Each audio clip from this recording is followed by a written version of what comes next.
उनमें से एक दृढ़ भक्त श्रेष्ठ आत्मा आदरणीय नानक साहिब जी हैं, जिनको परमात्मा बेई नदी पर मिले थे। सुल्तानपुर शहर में पश्चिमी पाकिस्तान के अंदर है वो क्षेत्र। पहले ज्वाइंट भारत था ये सारा, अफगानिस्तान, बलूचिस्तान, पश्चिमी पाकिस्तान, पूर्वी पाकिस्तान और ईरान, इराक तक, गढ़ और गजनीब तक ये भारतवर्ष था। नानक साहिब जी के पहले जन्म सतयुगमय राजा अम्बरीश थे। त्रेता में यही आत्मा राजा जनक हुए और कलयुग में ये नानक राजा जो ना वही आत्मा श्री नानक जी हुए। अपने आत्माओं पहले ये राजा थे, इनके नौकर रहा करते थे पिछले पुनों के कारण, और इन पुनों को स्वर्ग में खर्च करके वापस आ जाते हैं सभी प्राणी। फिर ये स्वयं एक सुल्तानपुर के नवाब के यहाँ मोदी खाने में नौकरी कर रहे थे। लेकिन ऐसी आत्माएं भक्ति बिना रुक नहीं सकती। एक ब्रजलाल पांडा इनको पढ़ाया करता था, गीता जी को हिंदी भी उन्होंने पढ़ाई थी, ये फारसी भी पढ़े थे एक मौलवी से। इनके पिताजी श्री कालूराम मेहता खत्री यानी अरोड़ा जाति से थे, हिंदू परिवार था इनका। और श्री कृष्ण जी श्री राम के खूब तगड़े पुजारी थे, सभी देवी देवताओं की पूजा करते थे। जब ये सुल्तानपुर में नौकरी कर रहे थे, वहाँ इनकी बहन ब्याही थी। इनके जीजा जी जो थे बहनोई श्री जयराम जी थे, उनके ही सिफारिश से नानक साहिब जी को मोदी खाने की नौकरी मिली थी नवाब के यहाँ, और जयराम जी भी वहाँ नवाब के ही सर्विस करते थे, या जैसे वो अच्छे गणमान्य व्यक्ति थे। नानक साहिब जी प्रतिदिन उसके सुल्तानपुर के साथ से बह रही बेई नदी के ऊपर प्रतिदिन स्नान करने जाते थे, और वहाँ बैठकर कुछ देर भगवान का एकांत में चिंतन करते रहते थे। एक दिन परमात्मा सतपुरुष कबीर देव जिंदा महात्मा रूप बना के और नानक साहिब जी के पास गए।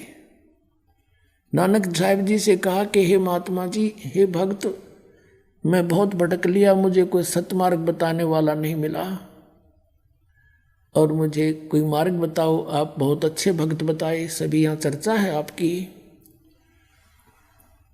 तब नानक साहिब जी ने जैसा भी ब्रजलाल पांडे से सुना था वो सारी कथा सुनानी शुरू कर दी। फिर कहा कि अगर तुम मुझे गुरु बनाओ तो गुरु बिन मोक्ष हो नहीं सकता।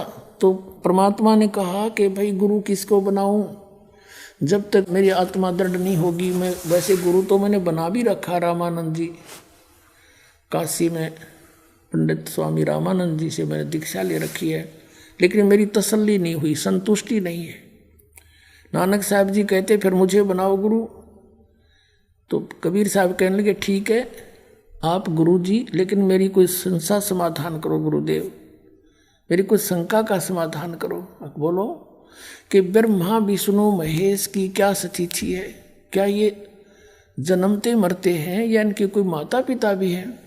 तो जैसा उन्होंने सुन रखा था ब्रजलाल पांडे से और जैसा भी हिंदू धर्म में प्रचलित है, ये लोक वेद सारा सुना दिया। ये अजरो अमर हैं, अविनाशी हैं, इनके कोई माता पिता नहीं, श्री कृष्ण जी सर्वश्रेष्ठ हैं और श्री कृष्ण जी ने गीता का ज्ञान दिया, ये अनमोल ग्रंथ है। कबीर साहब ने कहा जी कुछ फिर उस अनमोल ग्रंथ के कुछ वचन सुना दो। फिर वो नानक साहिब जी ने कुछ जो श्लोक याद थे वो सुनाए। फिर कबीर साहब ने उसके ऊपर कहा कि आप श्री कृष्ण जी कहते हो, श्री कृष्ण जी ने गीता बोली। हाँ श्री कृष्ण जी ने बोली। तो आप श्री कृष्ण जी को अजरो अमर बताते हो, उनकी जन्म मृत्यु नहीं होती? कि हाँ बिल्कुल सही है, नानक जी बोले। अब जिंदा फकीर बोला, कबीर परमेश्वर जिंदा रूप में विराजमान थे कि आपके गीता ज्ञानदाता चौथे अध्याय के 5वें और 9वें श्लोक में, दूसरे अध्याय के 12वें श्लोक में और 10वें अध्याय के दूसरे श्लोक में कहता है मेरे जन्म और मृत्यु होता है। अर्जुन तू नहीं जानता, मैं जानता, मैं जानता हूं। और फिर कहता 18वें अध्याय के 62वें श्लोक में कि तू सर्वभाव से उस परमेश्वर की शरण में जा, उसकी कृपा से तू परम शांति को, सनातन परम धाम को प्राप्त होगा। तो वो कौन है जो गीता ज्ञानदाता से भी अलग है? अब काफी प्रश्न उत्तरी हुई, तब नानक साहब जी अक्षुब्ध हो गए और उनकी चर्चा सुनकर जो स्नान करने सुबह सुबह भगत जाते थे 50-60, वो भी बैठ गए चारों तरफ। जब नानक साहब जी की अरुचि देखी, नाराज होते दिखे, परमात्मा उठकर चल पड़े कि महाराज नाराज ना हो, हम तो शंका समाधान चाहते थे, आप नाराज ना, उठकर चल पड़े। जब वो जा लिए काफी दूर, जब पूछा कि ये कौन था, उन्होंने ये कौन था जो आपको गुरुजी बोल रहा था, तब श्री नानक साहब जी ने कहा कि ये नीच जात था, काशी का जुलाहा धानक, और हमारे ब्रह्मा विष्णु महेश को कहता है तो नासवान है। इसको जवाब आया नहीं, उठ के चला गया। तो सब अब अपने काम लग गए। श्री नानक जी भी स्नान करके अपने काम चले गए, लेकिन उनका जख्म हो गया अंदर। एक सच्ची बात कही, गीता आकर देखी दोबारा उन्होंने,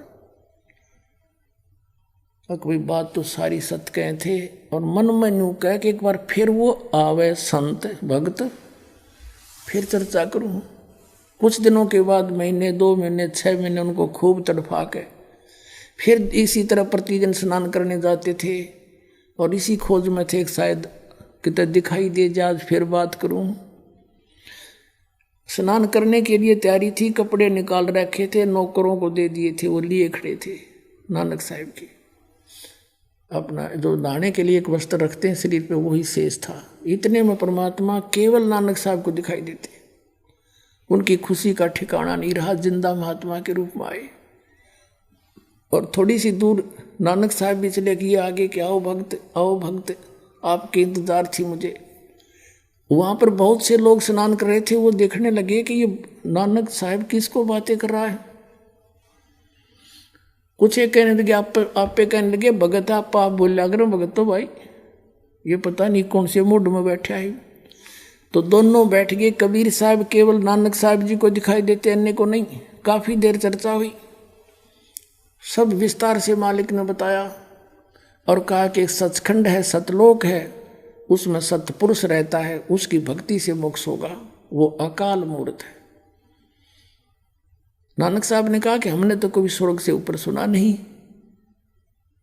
तो कहते हैं नानक साहब जी ने ये शर्त रखी कि आप मुझे ढूंढ दो दरिया में, तो मैं आपको गुरु बना लूंगा, तेरी सारी बात सुनूंगा। ये कहकर छलांग लगा दी दरिया में। कबीर साहब ने वहीं से अंतर्धान किया उनको, और अब सटरी में जिधर से जल आ रहा था उसी साइड में ले गए। काफी देर जब नानक साहब बाहर नहीं आए तो सबको चिंता होगी। सब ने जान लिया कि डूब गया। सुल्तानपुर शहर में आग की तरफ बात फैल गई। भागे आए, उसकी बहन मूर्छित होगी, बहन रोने लगी बुरी तरह, मेरा भाई मर गया। बहुत चिंता का विषय बन गया। सुल्तानपुर के नवाब तक बातें गई। उन्होंने नौकर भेज दिए जाल डालने के लिए, गोताखोर भेज दिए, वो ढूंढ रहे डाउन स्ट्रीम में, वो ले गए अप स्ट्रीम में। बहुत दूर ले जाकर 3-4 किलोमीटर वहां बैठा लिए नानक साहब की। दोनों की काफी देर चर्चा हुई परमात्मा के साथ। फिर नानक साहब ने कहा कि मुझे सचखंड दिखा दो भगवान, फिर मैं मानू। शरीर को वहां छोड़ा, आत्मा लेकर चल पड़े। जैसे गरीबदास जी को लेकर गए थे, जैसे धर्मदास जी को लेकर गए थे, जैसे दादू साहब जी को लेकर गए थे, जैसे मुल्कदास साहब जी को लेकर गए थे, जैसे गीसा दास साहब जी को लेकर गए थे, ऐसे इनको भी लेकर गए। वहां जाकर देखा परमात्मा दूसरे रूप में सथिर बैठे हैं।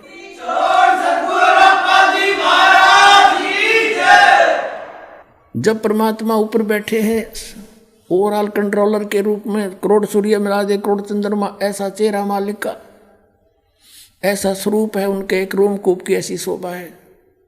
एक बहुत बड़े गुम्बद में विराजमान है, बहुत बड़े गुम्बद में,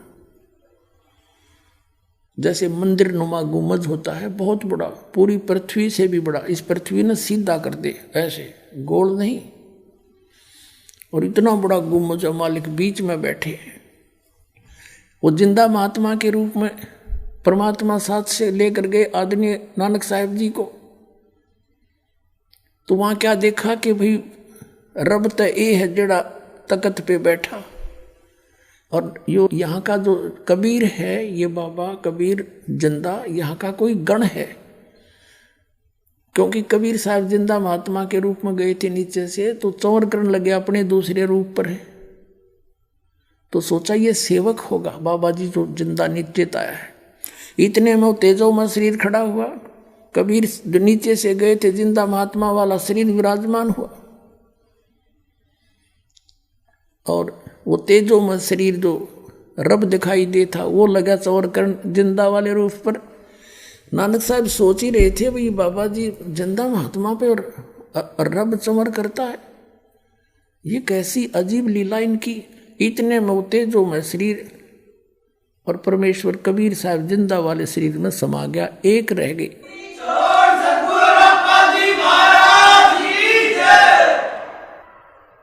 असंख्य करोड़ ब्रह्मांड के ओवरऑल कंट्रोलर के रूप में वो जिंदा महात्मा विराजमान है, चंवर अपने आप घूम रहा है। नानक साहब जी देख रहे हैं कि ये तो सचमुच रब ही था जो नीचे गया था, ये काल मूर्त स्वयं ही था। भया एक से दो, जैसे रामानंद जी को मिले थे, स्वामी रामानंद जी को भी दिखाए थे, ऊपर आदरणीय रामानंद जी को भी, तब उन्होंने कहा था दो ठोर है एक तू, भया एक से दो, कह रामानंद हम कारणे तुम आए हो मगजो।